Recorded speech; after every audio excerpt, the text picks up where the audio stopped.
Top 5ல ஒரு ஆளா Pavithra select ஆயிருக்காங்க அப்படிங்கிற மாதிரியான செய்திகள் தான் இப்ப சமீபத்தில வெளியாகி சோசியல் மீடியால பயங்கர வைரலா போய்க்கிட்டு இருக்கு.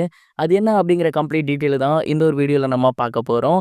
சரிகமப சீனியர்ஸ்ல இந்த ஒரு வாரம் அப்படிங்கிறது ரொம்ப முக்கியமான வாரம். ஏன்னா டாப் 5ல யார் இருக்க போறாங்க அப்படிங்கிறத முடிவு பண்ணக்கூடிய வாரம். ஸோ இனி வரும் வாரங்கள்ல டாப் 5 யாரு அப்படிங்கிறது தான் ரொம்ப இன்ட்ரெஸ்டிங்கா போக போகுது. கிட்டத்தட்ட 12 பேர் இருக்காங்க. 5 நபர்கள் மட்டும் தான் டாப் 5ல போக போறாங்க. அதெல்லாம் யாரு அப்படிங்கிறதுக்கு மிகப்பெரிய ஒரு எதிர்பார்ப்பு எழுந்திருக்கு. ஃபர்ஸ்ட் ரவுண்ட்ல பார்த்தீங்கன்னா, அதாவது சனிக்கிழமை வரப்போறதுல 4 பேருக்கு வந்து போட்டி நடக்குது. அந்த 4 பேத்துல மோஸ்ட் ப்ராபப்லி சுசாந்திகா தான் அடிச்சிருப்பாங்க அப்படிங்கிறது நமக்கு நல்லாவே தெரியுது. ஏன்னா, அந்த அளவுக்கு ஒரு டெரிஃபிக் பெர்ஃபார்மன்ஸ அவங்க கொடுத்திருந்தாங்க.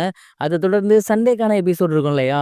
அந்த அந்த ஒரு ரவுண்ட் நடந்திருக்கு அப்படின்னும், அந்த ஒரு ரவுண்ட்ல பவித்ரா தான் செலக்ட் ஆகியிருக்காங்க அப்படிங்கிற தகவல் தான் கிடைச்சிருக்கு. பவித்ரா கடந்த வாரமே வந்து சொல்லி வச்ச மாரி ஒரு பிளாட்டினம் பெர்ஃபார்மன்ஸ் கொடுத்திருந்தாங்க. அப்படி இருக்கையில டாப் 5 வரப்போகுது அப்படின்னு தெரிஞ்சா கண்டிப்பா சும்மா இருப்பாங்களா என்ன? அவங்க ரொம்ப சூப்பரான ஒரு பாடல தான் பாடியிருக்காங்க. அரங்கமே அதிர்ந்து போயிருக்கு. ஜட்ஜஸ் எல்லாமே கண்டிப்பா நீங்க ஃபைனல் போயே ஆகணும் அப்படின்னு சொல்லி, அவங்கள டாப் 5ல செலக்ட் பண்ணியிருக்காங்க அப்படிங்கிறது தெரிய வந்திருக்கு. அங்க இருக்கக்கூடிய 4 சேர்ல, ஒரு சேர்ல போயிட்டு பவித்ரா அமர்ந்திருக்காங்க அப்படிங்கிறதும் தெரிய வந்திருக்கு.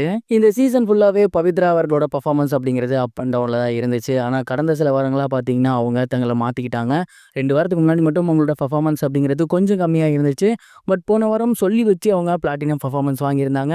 அத தொடர்ந்து இந்த வாரமும் ரொம்பவே சூப்பரான ஒரு பெர்ஃபார்மன்ஸ் குடுத்து, டாப் 5ல என்ட்ரி ஆயிருக்காங்க. ஃபைனல்ஸ்ல என்ட்ரி ஆயிருக்காங்க அப்படிங்கிறது உண்மையிலேயே அவங்களோட ரசிகர்களுக்கு மிகப்பெரிய ஒரு ஹாப்பினஸ்ஸ ஏற்படுத்தியிருக்கு. ரசிகர்களோட மிகப்பெரிய ஒரு கருத்தா டாப் 5யா யார் இருந்தாங்க அப்படின்னா, சபேசன், சுசாந்திகா, பவித்ரா, இனியா, செந்தமிழன் இவங்க 5 பேர் இருந்தாங்க. பட் இப்போதைக்கு பார்த்தீங்கன்னா, பவித்ரா, சுசாந்திகா இவங்க 2 பேரும் கன்ஃபார்ம் ஆகியிருக்காங்க அப்படிங்கிறது தெரிய வந்திருக்கு. பேலன்ஸ் இருக்கக்கூடிய டாப் 3 இடத்த யார் பிடிப்பாங்க அப்படிங்கிற ஒரு கேள்வியும் எழுந்திருக்கு. நீங்க என்ன நினைக்கிறீங்க? டாப் 3 பொசிஷன் யார் பிடிப்பா? அண்ட் மிச்சம் இருக்க 3 பேத்துல யார் வந்தா நல்லா இருக்கும்னு நினைக்கிறீங்க? மறக்காம கமெண்ட் பாக்ஸ்ல ஷேர் பண்ணுங்க. இது ஒரு புறம் இருக்க தனுஷ் அவர்களோட இட்லி கடை படத்தோட முதல் நாள் வசூல் அப்படிங்கிறது மிக பிரம்மாண்டமான ஒரு வசூலை கொடுத்திருக்கு அப்படிங்கிற தகவல் வெளியாகி படக்குழுவினருக்கு மிகப்பெரிய ஒரு ஹாப்பினஸை ஏற்படுத்தியிருக்காமா. தனுஷ் அவர்களோட இயக்கத்துல சத்யராஜ், அருண் விஜய், நித்யா மேனன் அப்படின்னு ஏகப்பட்ட திரை நட்சத்திரங்களோட வெளியாகி இருந்த படம் தான் இட்லி கடை.